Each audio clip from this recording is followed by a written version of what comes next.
Bienvenue dans cette vidéo où je vais vous parler de ma collection de voitures et on va faire notamment un point sur les voitures qui vont rester, celles qui peuvent bouger. Je suis en pleine réflexion. Et on va commencer tout de suite par mon daily. Voilà, au quotidien, je roule en Golf avec cette belle Golf 8, donc pas Caroline, c'est plus sympa visuellement. Tu as le kit carrosserie, tu as les belles jantes, tu as également l'intérieur qui est spécifique que je vais vous montrer. Et en fait, ça c'est vraiment ma voiture qui me permet de bouger au quotidien et qui a un côté vraiment très pratique et économe. Quand j'ai présenté la voiture, on m'a dit oui, pourquoi tu n'as pas pris une R? Tout simplement pour la consommation. La consommation au quotidien entre une R et une Golf TSI de 150 chevaux essence.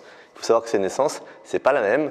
Donc en fait pour moi, ça c'est vraiment la voiture parfaite. Donc regardez, ça c'est la face avant. On a les jolies jantes et également le bleu. Le bleu je trouve fou. Je sais pas ce que vous en pensez, mais j'aime beaucoup. Excusez-moi si elle est sale, mais c'est vraiment la voiture du quotidien, donc elle est en l'état. Donc voilà, look sympa, 5 portes. Et l'avantage de cette voiture, c'est que ça me permet vraiment de faire des bornes en tout confort. Donc il y a toute la modernité à l'intérieur, surtout l'Apple CarPlay. Je suis un grand fan de l'Apple CarPlay et je trouve qu'au quotidien, c'est un confort de fou. En plus, celle-là, elle est très bien équipée. Je vais vous montrer un petit peu tout ça à l'intérieur. Déjà, on a la jolie sellerie avec les beaux sièges qui sont en tissu avec le côté enveloppant. L'interface...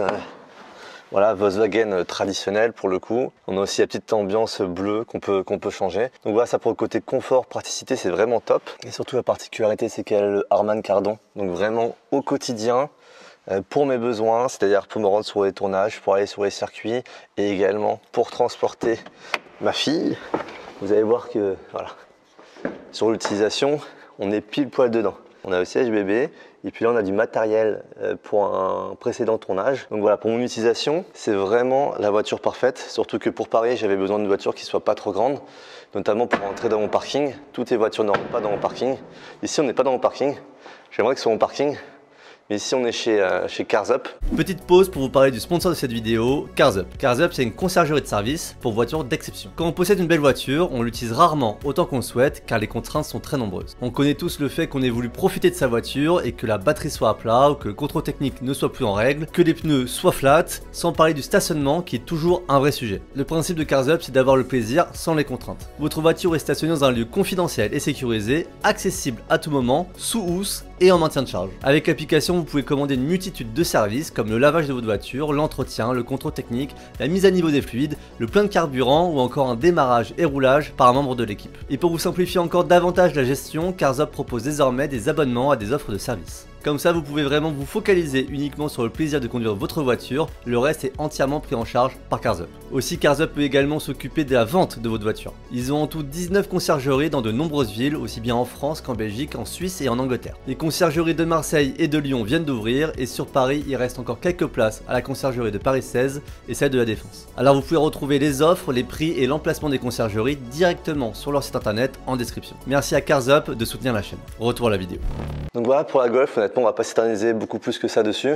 On va rentrer avec ma première voiture plaisir, la Mini GP1. La Mini GP1 que j'adore. Et pour autant, bah voilà, elle va peut-être partir. J'ai peut-être déjà un acheteur pour la voiture. Et alors j'adore cette voiture. J'adore toute la philosophie Mini de manière générale. Ça avait commencé avec la Mini One de ma femme et c'est la Mini One R56 et j'ai trouvé le comportement de cette voiture génial, j'ai trouvé ça vraiment fou. À l'époque, en première voiture, j'avais failli avoir une Mini. À la fin, j'avais une Swift, Swift Sport en plus, c'était vraiment une chouette voiture en 125 chevaux atmosphériques. Et vraiment, je suis tombé amoureux de la Mini One de ma femme. Et en fait, l'idée, vu que je voyais qu'une Mini One c'était trop bien, je me suis dit, attends, il faut que je prenne une Mini Cooper S. Et en commençant à chercher à l'époque une Mini Cooper S, j'ai regardé un petit peu le prix des Mini GP. Et c'est vrai qu'on n'était pas très loin en termes de tarifs, ce qui fait que j'ai pris la Mini GP parce que de manière générale, j'adore les versions limitées, les versions un petit peu spécifiques. La Mini GP par rapport à une Mini Cooper S traditionnelle, il y a plein de choses qui changent. Déjà, tu as le pare-choc avant qui est spécifique, tu as les jantes qui sont spécifiques à la GP, tu as le bas de caisse que je trouve très beau. Il y a un petit côté tuning sur le bas de caisse, surtout regardez. Là, il y a les arches plastiques des roues et en fait, c'est pas repris sur les bas de caisse et ça te donne un design qui est très spécifique. On dirait vraiment une pièce rajoutée, une pièce un peu tuning. Pourtant, c'est vraiment la pièce officielle avec là le petit côté boursouflé ici. Voilà, le look de la Mini GP, je trouve incroyable. Il y a la couleur aussi qui est spécifique sur cette voiture. Il n'y a que les GP qui pouvaient l'avoir. Pareil, les coques rouges, ça c'est d'origine. La voiture est intégralement d'origine. La mienne, c'est la GP 1186. Il y en a eu 2000 qui ont été produites. Pareil, sur la partie arrière, tu as l'aileron qui est un aileron carbone et qui vient se poser directement sur le haillon. Et attendez, je vais vous la sortir pour qu'on la voit un petit peu mieux quand même, parce que là on est dans le noir. Donc je vais ranger la Golf et je vais vous sortir la Mini. Donc voilà, j'ai sorti. Regardez-moi la gueule de cette voiture. Regardez comment elle est belle, cette voiture. Et à conduire, c'est un... on dit souvent que c'est un vrai kart. Alors, évidemment, il y a plus de poids qu'un kart. Mais c'est vrai que le châssis de cette voiture est redoutable. Donc la particularité d'une GP, c'est que déjà, on part d'une base de Cooper S en R53. Donc on part avec 170 chevaux et compresseur. Après, tu as le kit JCW qui porte la puissance à 211 chevaux. Et pour les GP, ils ont retravaillé le kit et du coup, la puissance passe à 218 chevaux. Donc c'est la Mini R53 ultime. Il n'y en a que 2000 exemplaires au monde. Et la particularité, c'est que vous allez voir, c'est la seule Mini Cooper S où il n'y a pas de place à l'arrière. Ils ont mis une barre comme ça, ils ont fait suppression de la banquette arrière, ce qui fait que tu as un super grand coffre. Donc j'ai envie de te dire, si tu veux faire du circuit avec, bah, tu peux mettre des pneus de rechange, tu vois, tu peux mettre tes roues. Et ça donne encore une fois un esprit très exclusif à la voiture. Et j'adore. Quand tu as le petit badge Works, le petit badge GP. Et à l'intérieur, de la même manière, le petit logo GP avec la numérotation, 1186/2000. Bon, celle-là est particulièrement en bon état parce qu'elle n'a que 44 000 km. Particularité également, les sièges Recaro. Donc ils sont vraiment très beaux et qui sont spécifiques à la GP. Tu pouvais les avoir en accessoire sur d'autres modèles, mais la GP c'est la seule qui sortait d'origine avec ces baquets. Et je trouve vraiment que l'ambiance de cette voiture est incroyable. Vraiment le côté où tu n'as pas les places arrière, bah, ça me plaît. Pareil, tu as le seuil de porte qui est logo TGP. Et pour tous ceux qui ont conduit déjà des Mini Cooper S R53, bah, vous savez le comportement que j'explique, qui est vraiment spécifique, et puis surtout avec le bruit du compresseur, ça donne une ambiance à l'intérieur qui est géniale. Boîte méca, compresseur, peu de poids, vraiment tout ce que j'aime, et surtout vraiment une exclusivité. Et puis comme je vous disais, celle-là, j'étais très content de la trouver. Puis quand je l'ai achetée à l'époque, je crois qu'elle avait 36 000 km. Aujourd'hui, on a 44 000, c'est une des GP les moins kilométrées de France, ça c'est sûr. Après, dans le monde, j'imagine qu'il y a des voitures moins kilométrées, mais c'est des voitures qui ont plus aux alentours maintenant de 80 000, 100 000, 120 000 km. Donc compliqué d'en trouver une avec si peu de kilomètres et surtout dans cet état-là. Voilà, la voiture, elle est nickel, il n'y a pas une jante qui est abîmée. Elle est vraiment dans un état qui est assez irréprochable. Donc j'étais très content de trouver cette voiture et pour autant, bah, je pense que ça va faire partie des voitures qui vont bouger de la collection. Aujourd'hui, j'ai potentiellement une offre sur la voiture. De la même manière, si vous êtes intéressé pour l'acheter, si jamais je ne concrétise pas avec le potentiel acheteur, je vous mets une petite adresse email qui s'affiche là, je ne la connais pas encore. Uniquement par contre les personnes sérieuses qui veulent vraiment acheter cette voiture avec cet état-là, voilà, c'est vraiment... Tu peux pas trouver une voiture aussi propre que ça. Et en fait, voilà, je vais m'en séparer parce que malheureusement, je commence à avoir pas mal de voitures. Et en termes de logistique, ça commence à avoir beaucoup de contraintes. Et donc, je suis en train de rationaliser un petit peu la collection parce que je vais vous parler de projets aussi qui arrivent. Parce qu'en fait, toutes mes voitures ne sont pas là. Donc en fait, on en a une première ici, on a la deuxième ici, on en a 3 autres qui sont là. Et pour autant, c'est pas terminé parce qu'il y a également au niveau des Mini, une JCW qui est en cours de préparation, qui est en cours de transformation complet. Je vous ai fait une première vidéo sur la chaîne. Le projet a été mis en stand-by, mais il a repris, ça y est. Donc on est en train de travailler sur la voiture. Donc au final, il faut que je rationalise un petit peu la collection. Et je ne peux pas garder toutes les voitures. Donc malheureusement, la Mini GP, je pense que c'est une des prochaines qui va partir, même si j'adore cette voiture et que je sais que je fais une connerie parce que trouver une GP dans cet état-là, ça va être impossible si j'en veux une à nouveau. Et j'adore cette voiture. Si je m'en sépare, c'est pas parce que j'aime pas. J'aime vraiment beaucoup. C'est uniquement parce qu'à un moment donné, bah, on peut pas tout garder. C'est beaucoup de contrôle technique à gérer, c'est beaucoup d'entretien à gérer, c'est beaucoup d'assurance. Et à un moment donné, c'est plus des contraintes qu'autre chose. Je vais vous faire écouter un petit peu le bruit du compresseur. Regardez l'intérieur avec tout qui s'illumine. On est au neutre.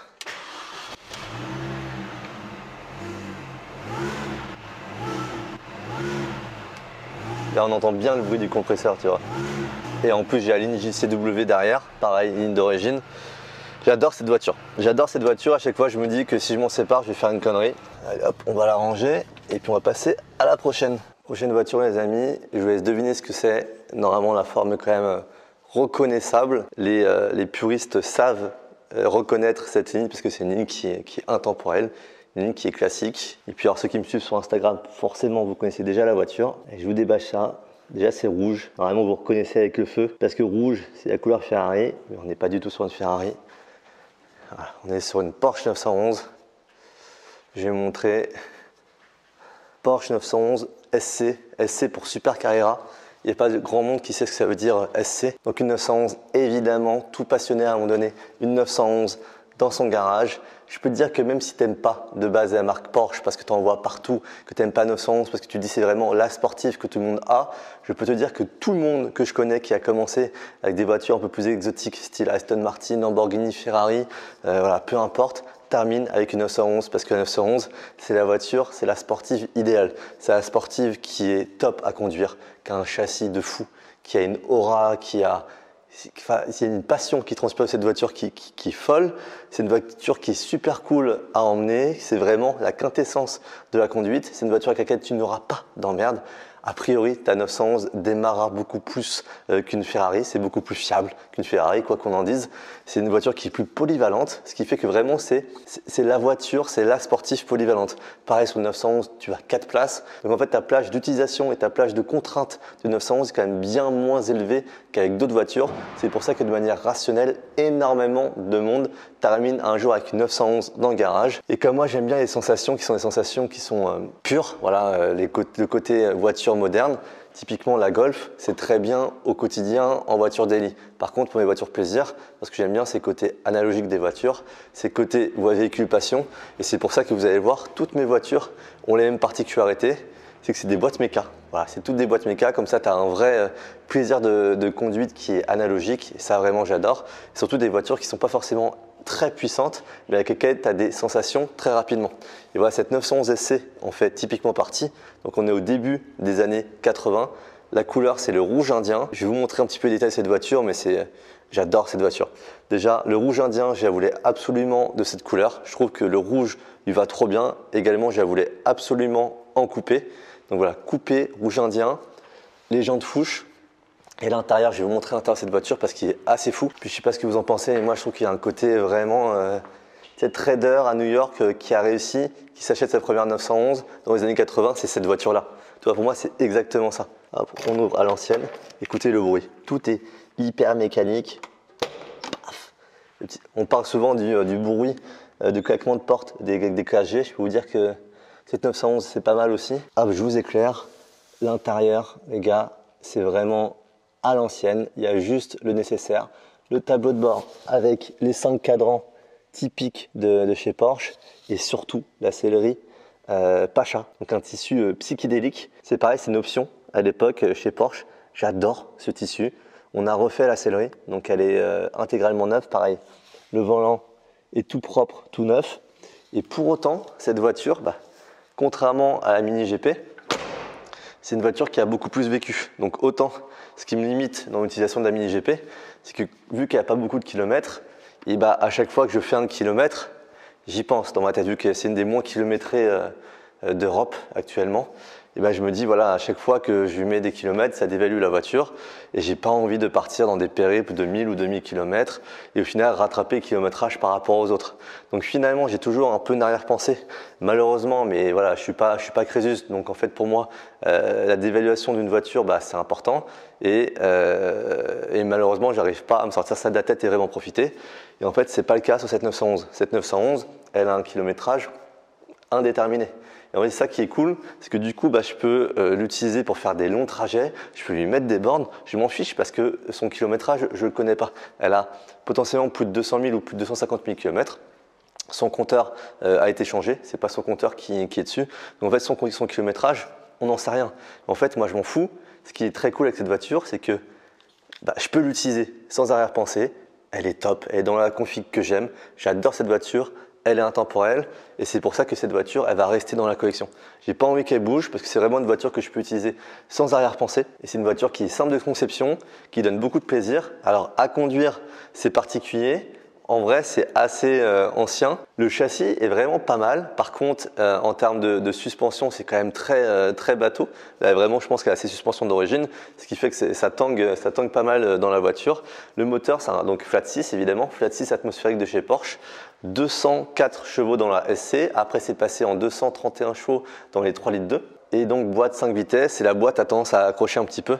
Pour les puristes, là, j'ai une boîte 915. En option, après, tu as les boîtes type G50. Mais je crois que c'était uniquement sur les 3 litres 2. Je crois que toutes les SC ont la boîte 915. Je suis pas sûr. Les passionnés, les puristes me le diront. On passe à la prochaine voiture. Alors, est-ce qu'on passe à celle-là ou à celle-là? Est-ce que vous reconnaissez un petit peu déjà les voitures comme ça? Hop. Allez, je vous propose de passer à celle-ci. Bon alors, est-ce que les meilleurs d'entre vous reconnaîtront cette voiture bâchée? Il y a un indice qui est le capot derrière, qui indique la marque. Donc, est-ce que vous reconnaissez un petit peu la forme de cette voiture? Allez, c'est parti, je vous la dévoile. Cette fois-ci, on est sur du blanc, mais toujours chez Porsche. Là, normalement, avec le phare, vous avez retrouvé. Donc, voilà la voiture. C'est un Boxster, comme vous pouvez le voir. Face avant, ça va bien avec le rouge. Allez, ça commence à faire un alignement qui est sympa entre la Golf, la GP, la 911 et le Boxster. Mais c'est pas n'importe quel Boxster. Là, si vous regardez comme ça, vous pensez que c'est n'importe quel Boxster.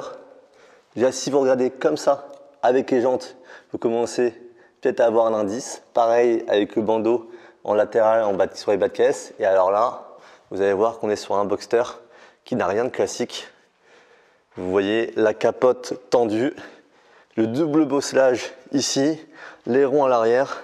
On est sur un Boxster Spider. C'était vraiment la version extrême du Boxster. C'est la première déclinaison Spider d'un Boxster. Donc là, on est dans les années 2010-2011. Je crois que d'ailleurs qu'il a été produit uniquement à cheval sur ces 2 années. Et ce qui fait qu'il y a eu très peu de Boxster Spider qui ont été produits. Donc c'est une voiture qui est vraiment très rare. Surtout avec une configuration comme celle-là, je vais vous montrer. Donc elle est blanc Carrera avec les jantes noires, des petits bandeaux Porsche en bas. Et en fait, l'idée de cette voiture, quand Porsche l'a fait, c'était vraiment de faire la version radicale du Boxster. Ils ont communiqué à l'époque sur le fait que tu pouvais avoir la voiture sans climatisation, sans système multimédia pour gagner du poids dans la voiture. C'est pour ça aussi que tu as uniquement un système de toile tendue. Vous voyez, ça c'est vraiment tendu, c'est-à-dire que pour décapoter, tu dois ouvrir le capot, détendre la capote, défaire la capote, la rouler et après tu as un espace dans le coffre pour la mettre. Je ne vais pas faire la manipulation tout seul de la capote parce que c'est quand même assez fastidieux. Donc voilà, j'ai ouvert le capot arrière. Après, tu défais ici les encoches. Tu détends la capote à l'intérieur, tu roules, tu viens la mettre dans son compartiment qui est ici et tu as encore le coffre ici et le coffre devant, ce qui fait que c'est une voiture qui est finalement assez pratique avec pas mal de coffres. Et donc encore une fois, c'est une voiture par rapport aux voitures modernes, par rapport aux Porsche modernes qui est légère. C'est une voiture, Porsche communiquait sur un poids inférieur à 1,3 tonne. Aujourd'hui, pour avoir une voiture inférieure à 1,3 tonne, c'est compliqué à trouver. Donc flat 6 atmosphérique qui fait un son incroyable. Franchement, en plus celle-ci, elle a l'échappement sport. 320 chevaux, boîte mécanique. Et le look, c'est vraiment un look. À l'époque, on disait que c'est un look de mini Carrera GT parce que tu avais ce double bosselage qui vient rappeler les Porsche Carrera GT. Donc c'est vraiment une voiture qui est en train de devenir un gros collector parce que c'est une voiture qui est appréciée de tous les puristes. Vous savez que la marque Porsche, déjà, de base, est énormément appréciée dans le monde des passionnés. Mais alors, typiquement, ce genre de modèle qui est assez exclusif, assez radical, encore plus. Vous voyez, par exemple, les contre-portes, tu as juste une tirette, tu n'as pas de poignée. Sur les seuils de porte, c'est juste un sticker qui est mis. Normalement, sur les Boxster traditionnels, tu as une plaque ici. Là, ils ont tout enlevé le seuil de porte. Ils ont juste mis un petit sticker pour rappeler le modèle. Les sièges, les gars, regardez-moi cette beauté sur les sièges. Ce sont les sièges de la 997 GT2. Ils sont intégralement en carbone avec la petite finition cuir ici pour le rabattre. Les ceintures rouges. Vous allez voir, la configuration de cette voiture est incroyable. Donc déjà, on se met dedans. Vous pouvez voir que la console centrale est peinte. Là, vous avez le levier de vitesse qui est en Alcantara. Et alors, la particularité, c'est que celle-ci, elle a un réducteur de course, ce qui fait que les débattements sont ultra courts. Vous entendez ce bruit hyper satisfaisant? Là, je peux vous dire que c'est une vraie grosse voiture passion. Celle-là, elle en est à neuf, elle a 24 800 km. Là, vous avez la petite touche pour l'échappement sport. Pareil, c'est une option. En fait, tout ce que vous voyez là, c'est des options. Chez Porsche, il y a beaucoup d'options. Donc le fond de compteur blanc Carrera, le volant Alcantara, le levier de vitesse Alcantara qui est réducteur de course, le frein à main en Alcantara, le revêtement de ce petit rangement en Alcantara avec le logo Porsche, l'Alcantara sur les contreportes, l'échappement sport. Regardez, ça c'est le toit, vous voyez qui est pareil, il est fait en carbone. Donc ça c'est vraiment la partie amovible. Et ça c'est une voiture à la conduite qui est exceptionnelle. Et limite vu la qualité du châssis, tu te dis que tu aurais pu mettre encore 100 chevaux facilement de plus dans la voiture. Et d'ailleurs, c'est ce qu'ils ont fait maintenant sur les Boxster Spider RS. Tu as 500 chevaux dans les voitures. Et voilà, ça c'est le Boxster Spider originel. Cette configuration est incroyable. Vous avez vu là en boîte méca aussi, on pouvait l'avoir en PDK et on pouvait également choisir les sièges normaux. Mais là, dans cette version-là, c'est-à-dire avec les baquets carbone, l'Alcantara, le réducteur de course, le système d'échappement sport, voilà, ça c'est une voiture qui est assez incroyablement configurée, tout pour le plaisir de pilotage. Donc cette voiture, elle va rester. Ça, c'est une voiture vraiment pour les road trips qui est géniale.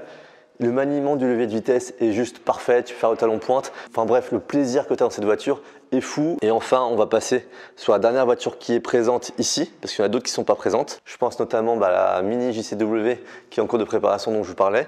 Et puis il y a aussi ma 996 GT3 qui est arrivée.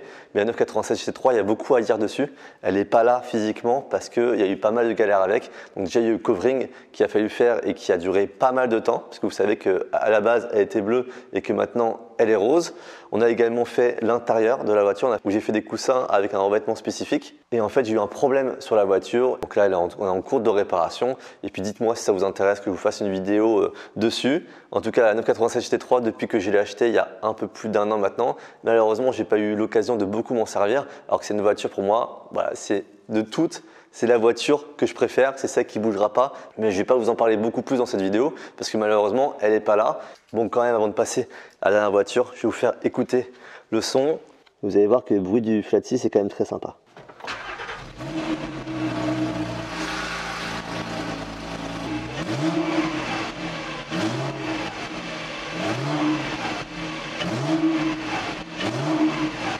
Bon, voilà, comme ça, je sais que j'ai fait plaisir à certains. Et on passe à la dernière voiture. Déjà, on va faire le même jeu. Est-ce que vous reconnaissez en termes de ligne? Encore une fois, ceux qui me suivent sur Instagram, vous avez déjà vu cette voiture. D'ailleurs, c'est un petit peu découvert là, c'est un peu de la triche. Et voilà, ligne atypique, comme une chaussure. On dit que cette voiture ressemble à une chaussure et c'est pas faux. Oh là là là là, mais quelle beauté cette voiture encore. Je suis tellement fan de mes voitures. Il faut dire que j'ai extrêmement bon goût dans le choix de mes voitures. C'est normal, c'est mes goûts. Est-ce que vous reconnaissez cette voiture avec les petits zouis façon requin ici? Donc les gars, la dernière voiture, BMW Z3M. Mais regardez-moi la gueule de cette voiture. Regardez-moi comment c'est beau. Et puis avec l'alignement des voitures, en plus regardez, ça fait bleu, blanc, rouge. On est très dans la thématique franco-française ici. L'alignement des voitures là est assez incroyable. Il manque ma 996 GT3 rose, il manque ma Mini JCW qui est en train d'être complètement transformée. Je t'avoue que la collection, elle a quand même de la gueule. Je ne sais pas ce que vous pensez de ces différentes voitures. J'adore, évidemment que j'adore parce que ce sont mes choix. Donc je ne vais pas dire que j'ai des mauvais choix, mais c'est vrai que j'adore. Tu vois, c'est quand je vous parlais de toutes des boîtes méca qui donnent beaucoup de sensations en n'allant pas très vite, bah c'est le cas. Elles sont toutes hyper engageantes à la conduite. Elles sont toutes mythiques. Là, on a le fameux 6 cylindres en ligne BMW, donc le moteur S50 de la BMW M3 E36, 321 chevaux. Les Z3M ont également existé avec le moteur S54 de la E46. Ils ont existé à très peu d'exemplaires comme ça. Les versions dégonflées à 325 chevaux au lieu des 343. Donc celle-là à 321 chevaux. Et la particularité, c'est que toutes mes voitures, à chaque fois, je les veux dans des configs bien précises. La Mini GP, t'as pas le choix, elles sont toutes comme ça. La SC, je la voulais absolument rouge. Le Boxster, je voulais absolument comme ça, même si j'aimais également beaucoup en bleu aquatique. Et le Z3M, pour moi, Z3M, c'est bleu. C'est absolument bleu, ça c'est le bleu Estoril. Il y a pas mal de gens sur la chaîne qui m'ont découvert avec cette voiture parce que j'avais présenté à Akram. C'est la première fois où je suis passé sur la chaîne d'Akram. D'ailleurs, un petit bonjour à toi Akram si tu regardes cette vidéo. Et regardez les courbes de cette voiture, elle est tellement méchante. Et là, vous ne vous rendez pas forcément compte en fait de la taille de ces voitures par rapport aux modernes parce qu'en fait, j'ai que des petits gabarits. Toutes ces voitures sont des petits gabarits par rapport aux voitures modernes. Par exemple, à côté, on a une 992. Regardez la différence de gabarit. Regardez comment le Z3M à côté de la 992 est toute petite. Et c'est ça que j'adore, c'est que c'était encore des voitures à taille humaine. C'est pas des grosses voitures comme on fait aujourd'hui. Vous savez que j'essaye beaucoup de voitures modernes, de voitures sportives modernes. Et c'est vrai qu'à chaque fois, quand je me vois au volant de cette voiture, que ce soit en vidéo ou en photo, t'es tout petit. C'est-à-dire que quand j'ai vu des photos de moi au volant de la 992 GT3 RS, tu parais vraiment tout petit au volant des voitures. Alors même si j'adore justement une 992 GT3 RS, c'est une arme qui est redoutable d'efficacité. En fait, le côté voiture à taille humaine, c'est côté véhiculation réelle pour moi. Tu vois, ça donne des voitures qui sont beaucoup plus cohérentes. Comme il y a une voiture que j'adore, que j'espère avoir un jour, même si c'est compliqué à entretien, c'est des Ferrari 355. Une Ferrari 355, pour moi, c'est vraiment la Ferrari berlinette. Et tu vois une petite 355 dans la collection là, bah, ce serait pas moche. Une 355 GTS boîte méca, rouge, intérieur tan, donc intérieur beige, ce serait d'une violence. Donc allez, je vous parler un petit peu de ce Z3M. Déjà, particularité du coup, le bleu est Estoril. Il existait dans pas mal de couleurs, mais ça c'était vraiment la couleur inhérente à ce modèle-là, qui caractérise vraiment ce modèle. Donc j'ai eu beaucoup de complexité à nouveau à trouver cette voiture. Elle a les jantes chromées et j'avais fait pas mal de recherches avant de trouver cette voiture parce qu'il faut savoir que les Z3M pendant très longtemps, c'est des voitures qui valaient pas grand-chose, comme les 911 SC d'ailleurs. Les 911 SC, à l'époque, on les trouvait aux alentours de 15 000 €. Maintenant, un beau modèle, ça vaut entre 50, 60, 70 en fonction du kilométrage, de l'état, etc. Et un Z3M, c'est pareil. Pendant longtemps, c'est des voitures qui valaient aux alentours de 15 000 €. Maintenant, on est davantage aux alentours de 35, 40, 45, 50 en fonction de la configuration, du kilométrage, de l'état. Et ce qui fait que quand ça valait pas beaucoup d'argent, c'est des voitures qui ont quand même été beaucoup maltraitées, qui ont un historique un petit peu douteux, avec un entretien un petit peu aléatoire. Ce qui fait que j'ai eu beaucoup de mal à trouver exactement cette configuration et surtout dans cet état.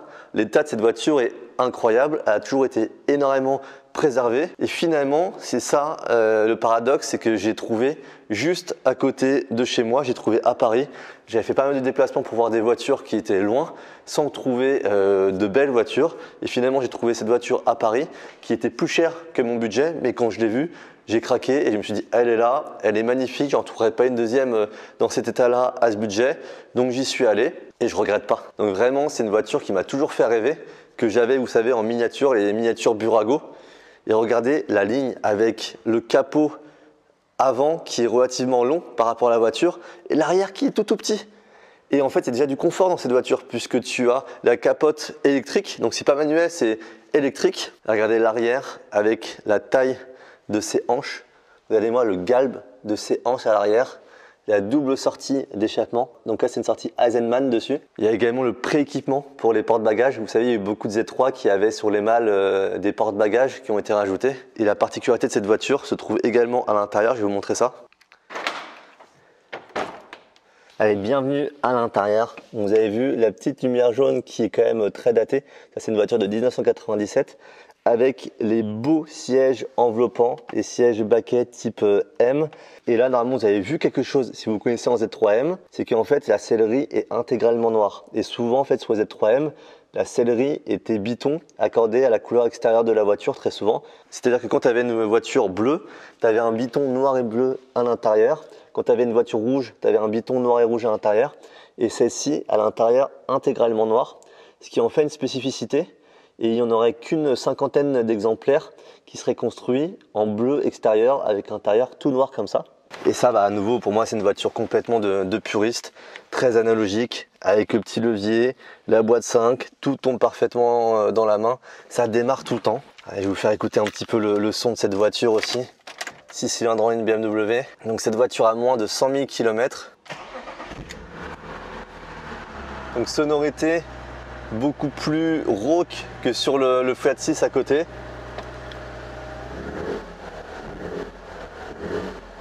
Ça, c'est un moteur qui est tellement onctueux, qui est tellement coupleux.